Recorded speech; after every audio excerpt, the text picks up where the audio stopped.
I broke my wrist and need help getting to work, but my husband refuses to assist in any way and told me to just Uber. I'm the main breadwinner, we need the money, and I need advice. Posted by you/thrower broken driver. A couple of days ago, I, 26F, was doing yard work, and I tripped and fell, breaking my wrist. It's in a cast and will be for at least 4 weeks. I work full-time in person about 30 minutes away from home. I took the last 2 days off from work, but I need to go back on Monday. I can't drive my car because it has a stick shift, and the wrist I broke is on the arm I use to shift. I can't grab the shifter to change gears, so I can't drive it. My husband, 28M, drives an automatic, and while it wouldn't be ideal, I could drive it. I asked him if he would mind switching cars with me until I'm able to shift gears again. He said no because he doesn't like driving my car. I taught him how and he's used it before, he just doesn't like it. So I asked if he would drive me to and from work, at least a few times per week. He also said no because he doesn't want to wake up early. He works 3 shifts per week in the evenings. I would be home with his car before he had to leave for work. He would also have time to drive me home from work without being late. I am also the breadwinner, and we need the money I make from working. He told me I should just Uber, but it would be at least $60 per day, and I can't afford that. I feel unsupported. I get that the situation sucks, but a couple of years ago, when his car wasn't working, I let him use my car. He worked more back then, 5 days per week, so I let him use it to go to work and also to go out with friends and stuff. So I feel I am not being reciprocated. He doesn't owe me for that, but also, he isn't willing to help me out with this, and the inconvenience of letting me use his car is much less for him because he'd be sleeping when I was using it.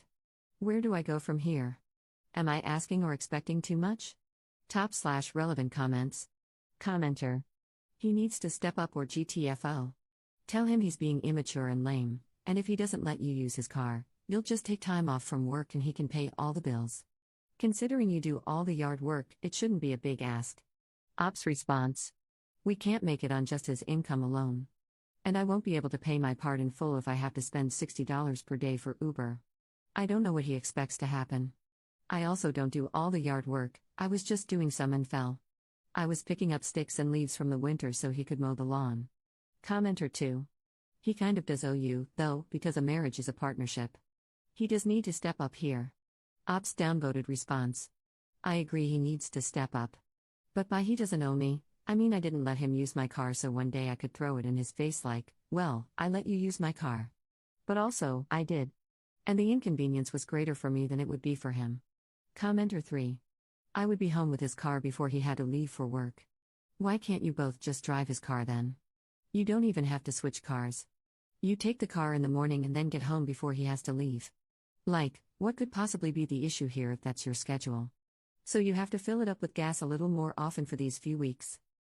Okay, is he going places during the day before he goes to work and that's why he wants his car? Do you know everywhere he goes during the day? I would be concerned about this.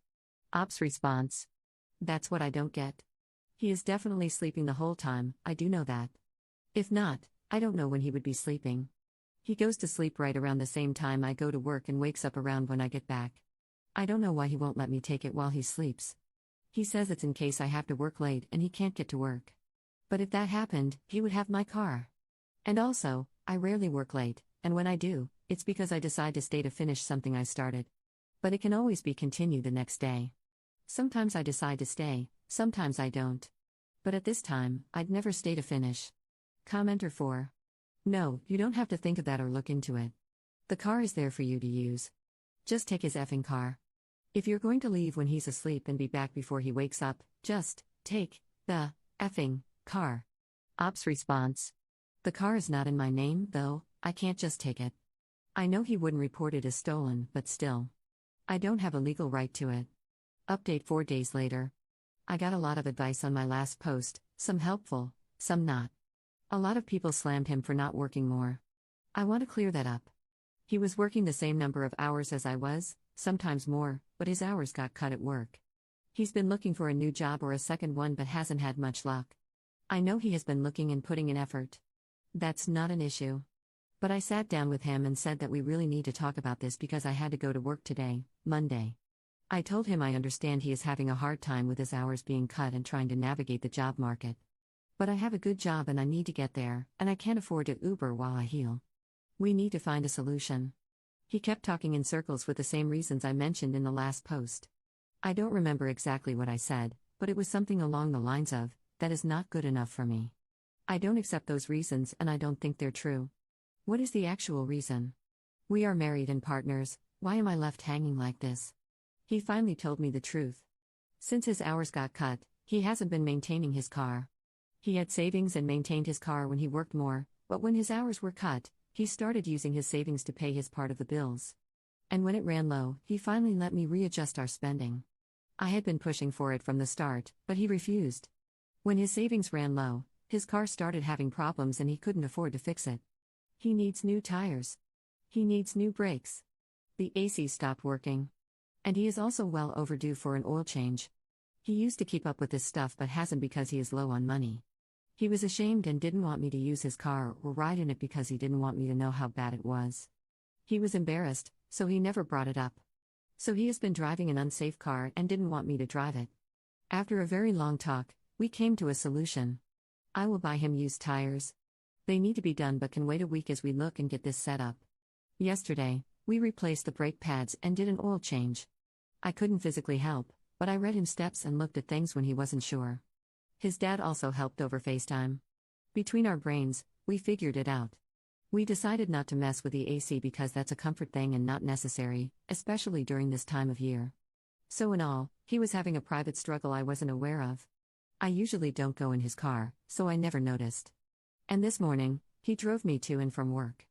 Either he will drive me or I will drive myself, with his permission. It depends on the day. I knew he was struggling with the lack of income, and I have been pushing and pushing for him to let me do more. But he held out due to pride, and his car suffered. And honestly, I think I might do the same thing. I still feel a bit betrayed, and the trust has eroded a bit. But at the same time, I also feel like I got closer to him. It's a weird feeling I can't fully explain. But in the end, I can get to work with his help. Top/relevant comments. Commenter. Make sure to give yourselves points for talking this out. Whenever someone asks what's the most important thing in a relationship, communication is always the winner, because without it, you can't do anything else. And your ability to have awkward and difficult conversations that stay respectful and clear is going to go a long way toward the success of your relationship. Ops response. Communication is key. We have always been great communicators when it comes to the hard stuff. I guess this time, his shame didn't let him let me in. But he eventually did, and we worked it out, and I think that made us stronger. I'm still hurt because he didn't let me in earlier, but I also understand why he didn't. Commenter 2. I'm always glad when we get updates on posts. This is somehow even more depressing. Marriage is supposed to be a team working for the common good of the family, communal funds, communal problems, communal repairs. I broke my wrist, my husband won't give me his car to get to work, he doesn't work much because his hours were cut, his car is in disrepair but he was ashamed to tell me and that's why he didn't want me to drive it, so I gave my husband the money to get tires. This makes my brain hurt, and that's coming from someone who is married. We also have separate accounts but access to each other's. What's his is mine, and mine is his. Sure, we give each other a heads up on big purchases, but the thought of hiding major stuff from each other or looking at it like I gave him money to fix his car makes me feel sad for Op. Commenter 3. How is his car being unsafe a barrier to him driving her to work in her own car? Not wanting to get up early to support your injured wife is an appalling excuse. Putting his pride before his wife's comfort and ability to earn a living, which they both desperately need, by the way, is nothing to congratulate him on. Commenter 4. Op wanted a way to let him off the hook, not a solution with compromise. One of Op's downvoted responses. A lot of people jump to he is a jerk. He really isn't. It was so out of character, and I knew something wasn't right, but he kept deflecting and I eventually figured out why. And he isn't a jerk, just someone hurting in his current situation. I'm glad he finally let me in. It's best for both of us, and we fixed the immediate issue. Next is working on preventing this from happening in the future. Editor's note. Op deleted her account, probably because of the number of people telling her that her husband was a jerk.